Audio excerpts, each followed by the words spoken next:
Hello there everybody, Sean Sheehan back here with another edition of The Sheehan Show, and today we're going to be looking ahead to One Championship 158, which goes down this Friday afternoon, morning, night, depending where you are in the world, I suppose.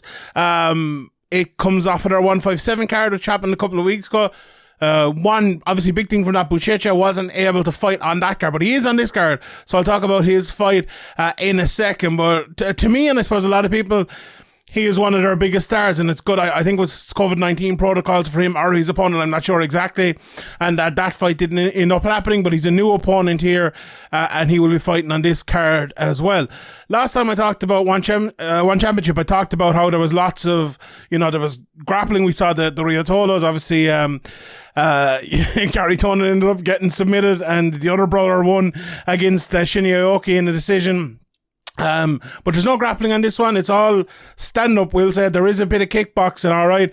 In the main event, Sanchai is on the card against Nicholas Larsson out of Denmark, so that should be fun. And there are one or two others as well strewn throughout the card here. But what I would say, this card is mostly MMA, which is great for me. I'm obviously an MMA guy, and I'm sure a lot of people listening to this are as well. And I said in the last one, I like a bit of everything thrown in sometimes, but I also like the mostly MMA cards, and this is exactly what this is. So that's absolutely fantastic.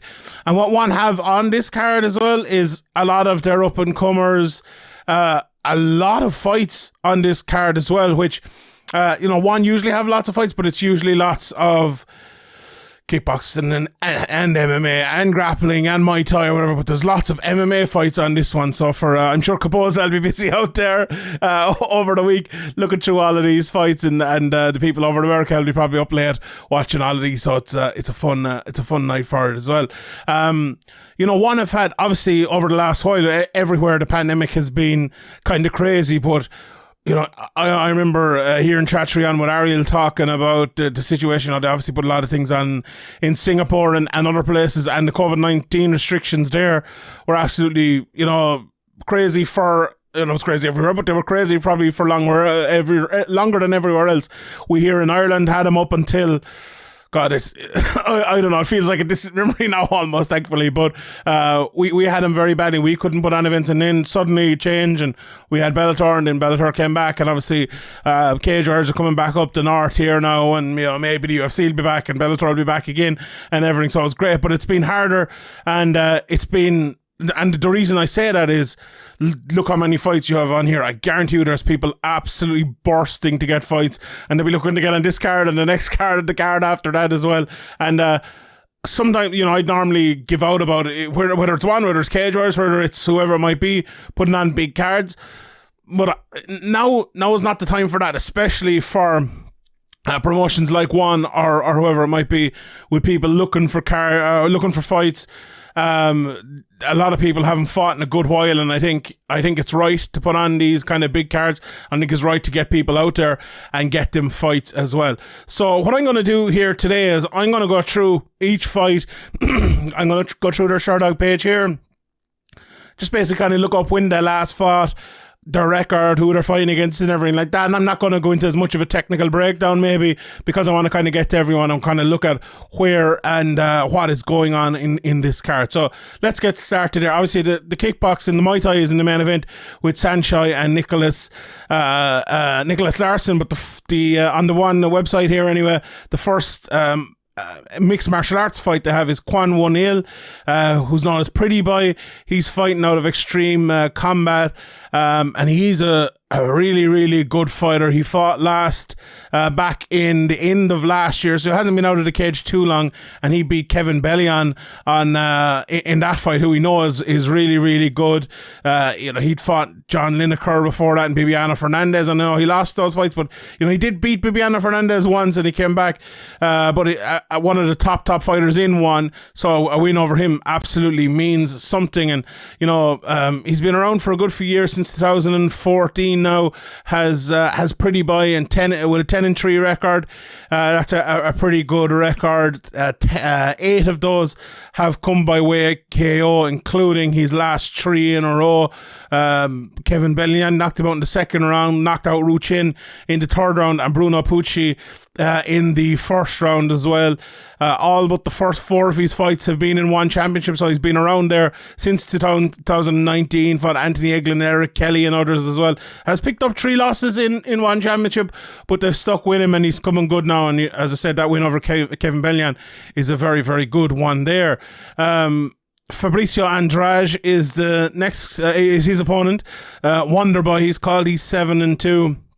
In his career, 5 of them finishing inside the distance, 3 by KO and 2 by submission.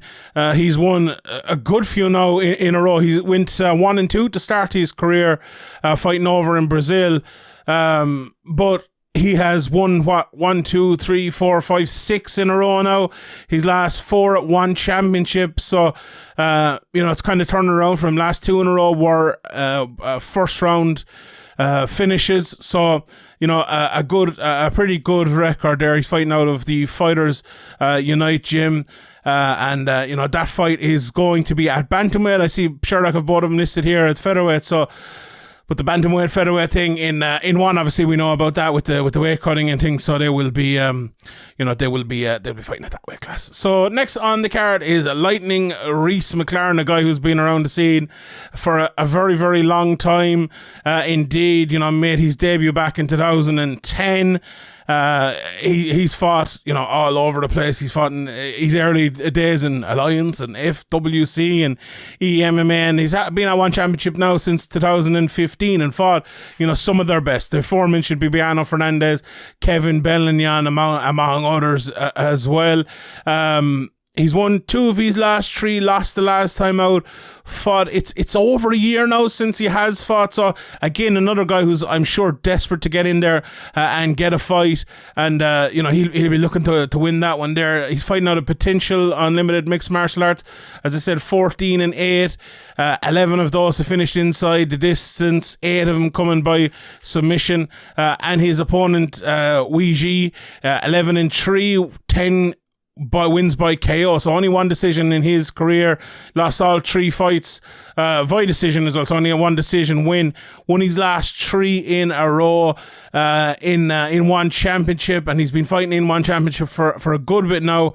Made his debut for them back in 2019, so he's been a very, very busy guy. But again, it's almost a year since he's fought. 11 months. He fought in July of 2021. So he'll be looking to get back to it here and get back to winning ways in his mixed martial arts career. But certainly a guy to keep an eye on with that amount of fights and fighting a veteran now like Reece Mclaren, who at 30, call him a veteran. I suppose he has been around for a good while, so maybe you can at this stage of his career. Next on the card is Marques Buchecha, and let's talk about him here. Marques Almeida Buchecha, 2-0 in his career. Obviously, we talked about him a couple of weeks ago, but it's worth doing again. I went back and watched both of his fights and was very, very impressed with him. I think, if you look at him and you look at, this monstrous jiu-jitsu player at heavyweight, what do you want to see from him? Like, you don't want to see him just with his jiu-jitsu, just getting, fighting people to start out his career who maybe are not the best fighters in the world or whatever, but just showing jiu-jitsu and nothing else. Because if you do that, jiu-jitsu is not going to take you to the top. It's not going to take you there unless you have other things with it, unless you have a bit of striking, unless you have especially very, very good wrestling. And I have been impressed from what I've seen so far. He's shown some good wrestling. He's shown some good... Obviously, he's shown some very good grappling, but the most impressive part I think he's shown of it is like his ability to kind of change up his grappling, to throw strikes on the ground with his jiu-jitsu and land big shots. Like, he's one of these guys, okay, he's 1-2 by submission so far in his career, but I think he probably will get a TKO and probably be looking for a TKO in the next couple of fights, just show what he can kind of do. And his takedowns have been early. He's won both of his fights basically in half a round so far, so we haven't seen loads of striking, but I have been impressed by his takedowns. I've been impressed by what he's been able to do when the fight is standing to get it to the ground, and that's the biggest issue. Sometimes you see these jiu-jitsu players and they come in there and they get maybe an easy matchup and they fall down and their opponent follows them down, or maybe they match him up against some other jiu-jitsu player. But to be fair, the matchups I've watched so far, okay, he's not fighting Stipe Miocic, but he's not fighting bums either, and he's gone in there and he's taken care of him pretty easily. So I'm looking forward to seeing his next step up. Now, this weekend maybe is not the massive step up. We wouldn't hope for a massive step up yet, but I think his opponent he was supposed to have a couple of weeks ago was a good test. But obviously that fell out for medical reasons, so they're trying to get it back in quick here. So you can understand why Warner are trying to get him back quickly, and maybe not able to get the best opponent in the world. He's fighting Simon Carson here. I went back and watched. There was only one of his fights I could find. It was from 2016. It's actually on UFC Fight Pass.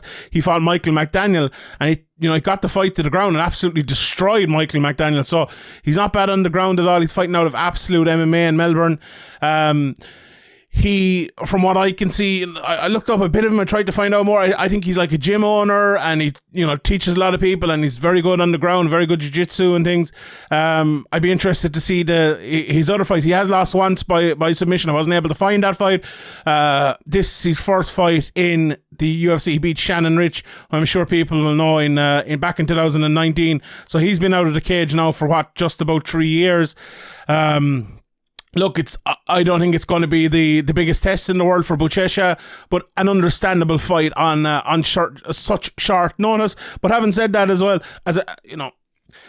he is a grappler, I would say. I haven't looked at that one fight of him for 2 minutes and 41 seconds, so I'm not going to say I'm an expert on Simon Carson here, but that's what he looks like. He looks like a strong guy as well. I know he fought down, I mentioned some here, he's at 201 pounds, but he looks like a guy who put on a bit of size, maybe put on a bit of muscle, and I'm not sure if he has for this now or not. We will see, I suppose, but look, it's a fight that Buchecha almost certainly will win, and then he can move on to bigger things. It's not like he's avoiding things either, They wanted him to fight Rug, and they wanted him to fight, what's the name of the other lad from in Senegal as well? I can't remember, but he's not avoiding the literal big challenges. So I'm looking forward to seeing Buchecha's rise, to seeing where he can go in mixed martial arts, and to see if he can get jiu-jitsu to kind of to work again in the world of mixed martial arts. So let's talk about the next fight and move on from that. Kairat Akhmetov against Tatsumitsu Wada. Kairat is out of Kazakhstan. A lot of great fighters coming out of Kazakhstan these days. He's a lot of fights too, 34 years old. He's 27 fights and he's won 25 of them. So 10 by submission, 5 by TKO and 5 decisions. His only 2 losses have come via a decision. One of them was to Adriana Moraes, who we know is one of the best fighters in the world. He's beat Adriana Moraes as well in the fight before that back in 2015. His only other loss was to Gigi Escuillo in 2018. So he's beaten the aforementioned Reece Mclaren, beaten Danny Kingad and others as well, beaten Tatsu Watabe. So very, very good record. He's beaten Artemy Sitinkov, and any prizes for telling me why Artemy Sitinkov is so famous? Anyone out there before I say it? Anyone? He's beaten Conor McGregor. So Sitinkov was around the Irish scene there for a while and fighting lots of lads like that. So by the 5 degrees of Kevin Bacon or whatever it is, Kairat has a win over Conor McGregor, so he can. I'd be using that one if I was him. But he's gone on the early days in his career from fighting from back in 2010. Went on a massive win streak. I see here he's I'm mixing up someone else, but what did he win? Jesus, a pile of fights in a row until 2015. So this guy is absolutely legit. And his opponent Wada has lots of fights as well.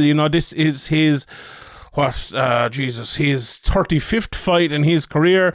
Lots of decisions on his record here. Now, I'm not going to lie, 23 wins, 14 of them by decision, 9 have finished inside the distance. He's lost 3 times by submission, and 7 of his losses have gone to a decision. So 21 career decisions for Wada. But that's not necessarily a bad thing. It doesn't necessarily show a bad fighter, especially at the 125-pound weight class. So it'll be interesting to see, if anything different, I suppose, happens in this fight here. He's won his last 3 out of his last 4. He fought Demetrius Johnson. I suppose people know him best for that back in 2019. He also fought Reece Mclaren, lost that fight, but beat Kairat of France, and it's not too long ago, back in 2016. Kai has a lot of fights, and he's been fighting around different scenes for a long time as well, so he beat him in Risen back in 2016. So this is a high level fight, with some very, very good wins for both of these guys, and definitely one to look out for here in the flyweight division. Absolutely. So check out that one. The next fight is Alex Silva. Actually, there's a kickboxing fight before that as well. Red Opasic against Guto and Essentia. I think that fight was supposed to happen on the last one, if I'm not mistaken, and it must have fallen out, but Guto and Essentia was supposed to be on as well, but we've seen him around for a long time. So a big heavyweight kickboxing match in the middle of that card. In the lead card, I mentioned Alex Silva is fighting Adrian Mattheis. Silva has had 18 fights, 11 wins, 9 of them by submission and 2 decisions.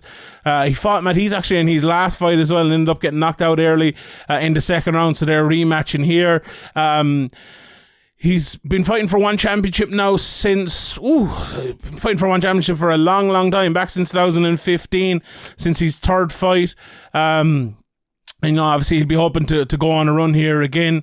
Mattheis, 15 fights into his career now, obviously beat Silva in his last one as well. That actually was just a couple of months ago. It was back in March. They fought. He hadn't fought since 2019 in one championship, Dawn of Valor. So coming back in here and hoping obviously to get the second win over his opponent on Friday night. This is the name now. The next guy I've been treading saying, Yodkaikaew. Fairtex, I'm going to go with Y2K. He's like Chris Jericho here. 7-4, fighting in the flyweight division, and he's fighting Mangat here. Y2K, he has 5 wins via TKO and 2 decisions as well. Lost his last 2 in a row. But before that, he beat Wada, who I mentioned earlier on. He won a split decision over him. But another guy who has been fighting more regularly, I suppose. He fought 3 times in 2020, once in 2021. And he's fought back in February as well, lost in 18 seconds. So a quick turnaround here after that fight. His opponent, Mangat, is fighting out of Canada. 35 years of age now, with 19 fights, 10 Planet Jiu-Jitsu guy, so you know what to expect out of him. And he's 16 wins. It's almost even of a split, 6 by decision, 5 submission, 5 KO. Been submitted once and knocked out twice in his career. Another guy to lose to Reece Mclaren, but there's no shame in that. Made his debut in 2019 for one.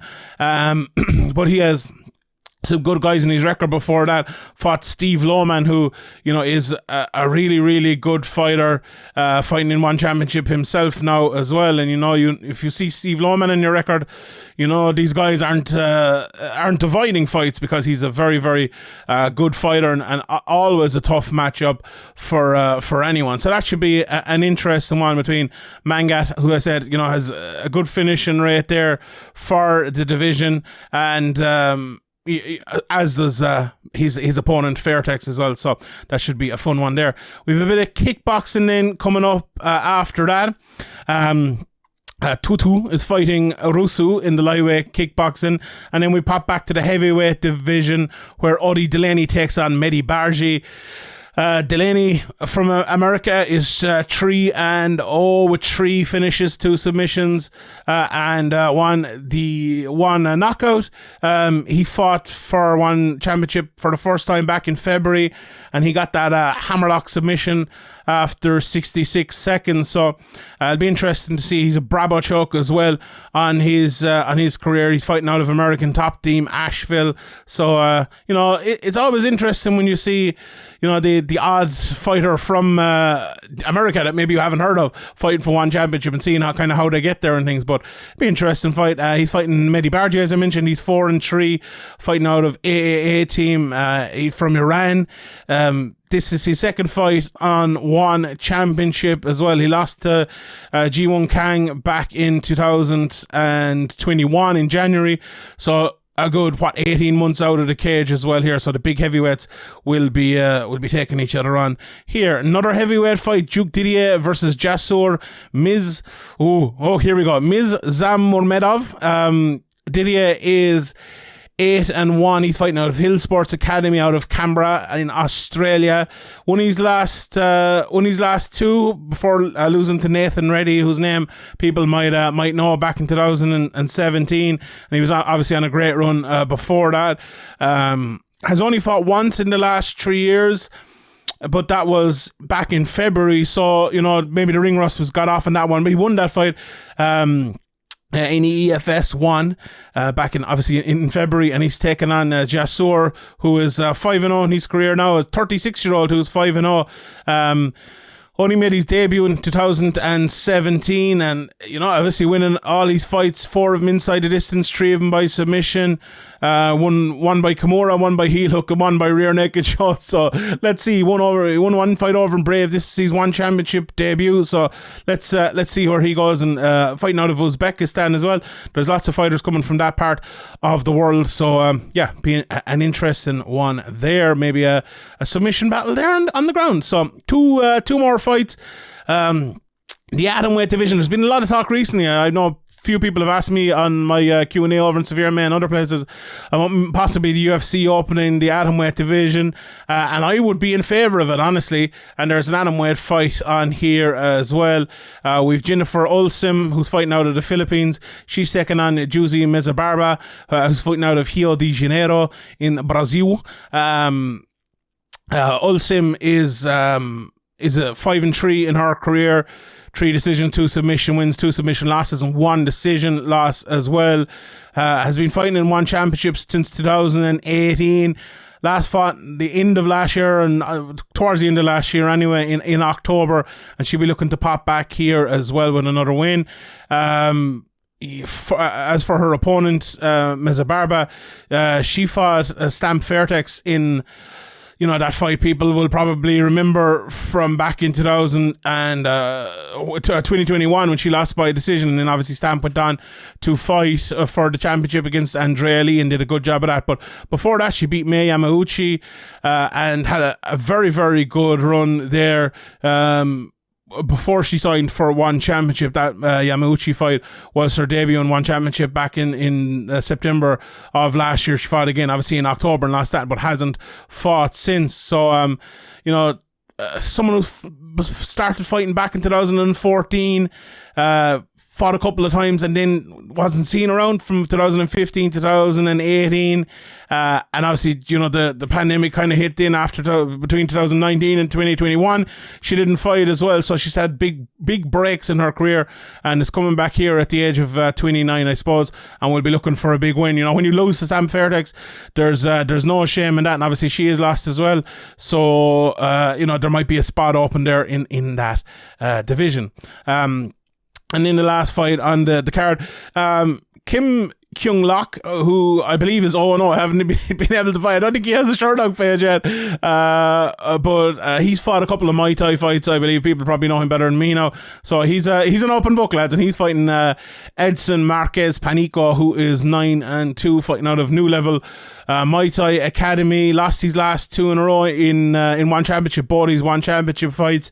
But was on a great run before that, obviously, considering he's 9-2, he was on a 9-fight win streak, 6 KOs in those 9 fights and 1 submission as well. So he's definitely a finisher. So that should be a fun one there to open up the card. All right, everyone, I will leave it at that. It's a lot of up and comers, a lot of people who we'll probably get excited about over the next while if they reach that next level, and that's kind of, I suppose, what one championship does. All right, I will leave it there. My name is Sean Sheehan for Sherdog.com, and I'll see you all next time.